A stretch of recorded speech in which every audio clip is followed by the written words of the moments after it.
Lorsqu'un vraquier dépasse un bateau-citerne dans le canal de Suez, la marge d'erreur est très limitée. Ici, nous ne sommes pas à Suez. Les navires ne sont que des répliques à l'échelle 1 pour 24, mais les capitaines, eux, sont des vrais. Depuis 1982, le centre d'Iława en Pologne forme des capitaines devenus pilotes de port. Pendant une semaine, ils s'entraînent sur une dizaine de bateaux différents.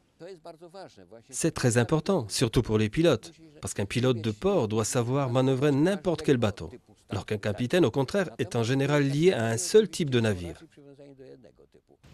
De l'écluse d'Anvers au pont de Rotterdam, le centre d'Iława a reproduit quelques obstacles rencontrés dans les ports du monde entier.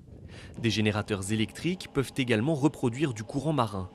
Cette semaine, 3 capitaines québécois et un Australien suivent une formation de perfectionnement de pilotes de port et ils sont frappés par le réalisme des maquettes. Les bateaux réagissent sensiblement de la même manière que des gros navires.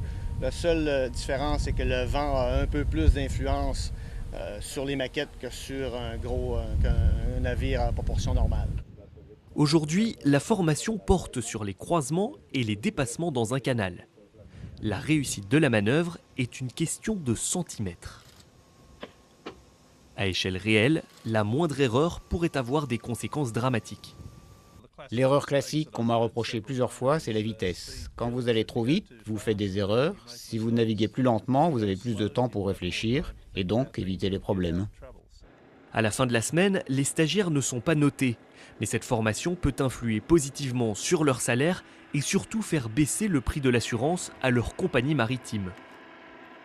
Preuve que la réputation d'Iława est mondiale, presque tous les capitaines suédois et norvégiens sont passés par là et une trentaine de pays du monde entier participent à ce programme.